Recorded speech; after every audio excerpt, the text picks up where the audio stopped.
रामपुर नाम की एक छोटे से गांव में राजू नाम का एक 18 वर्षीय लड़का रह करता था।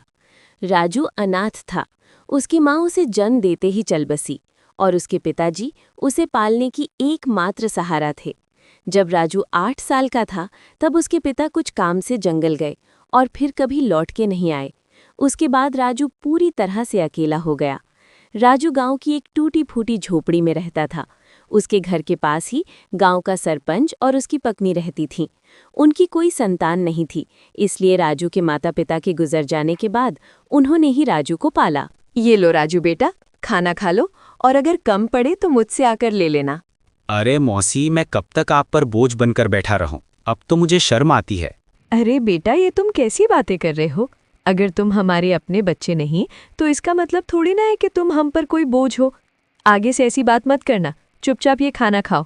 ये कहकर सरपंच की पत्नी सीमा वहां से चली गई। राजू ने आराम से खाना खाया। खाने के बाद जब वो झोपड़ी से बाहर निकला तो सामने ही सरपंच दिखाई दिए। राजू ने उन्हें देखा और सीधे उनके पास जा पहुंचा। राजू बेटा, खाना खा लिया? हा? जी सरपंच साहब, अभी अभी मौसी खाना देकर गई थी और मैं वही खाकर घर से निकला हूँ। हाँ, अच्छा किया। अब तुम बड़े हो गए हो बेटे, अपना ख्याल रखना सीखो। जी सरपंच जी, 8 वर्ष की उम्र से लेकर अब तक आप ही मेरा ख्याल रखते आए हैं, पर अब मुझे शर्म आने लगी है। अब मैं कुछ काम करना चाहता हूँ। इसमें शर्म की क्या बात है बेटा? हमने तो हमेशा तुम्हें अपना ही माना है।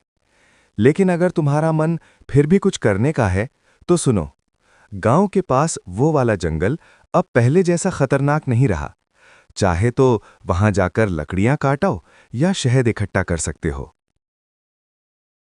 अगले दिन राजू कुहाड़ी लेकर जंगल की ओर चल पड़ा। कुछ ही देर में वो जंगल पहुंच गया। जंगल में कदम रखते ही उसने सोचा, कुछ भी कहो, सरपंच जी ने बचपन से लेकर अब तक मेरी बहुत मदद की है। अब समय आ गया है कि मैं अपने पैरों पर खड़ा होकर दिखाऊं और अब मैं उनकी सेवा करूं ताकि उन्हें अपनी संतान की कमी महसूस ना हो और वे हमेशा खुश रहें।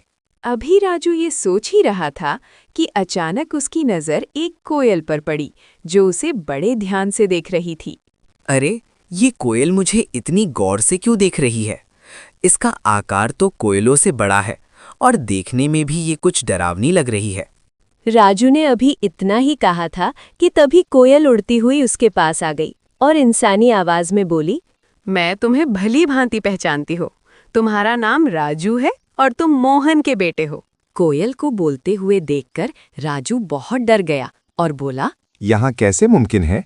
तुम कोयल हो, फिर इंसानी आवाज में कैसे बात कर रही हो? शायद ये मेरी आंखों का धोखा है। भला कोई कोयल इंसानों थोड़ा बोल सकती है।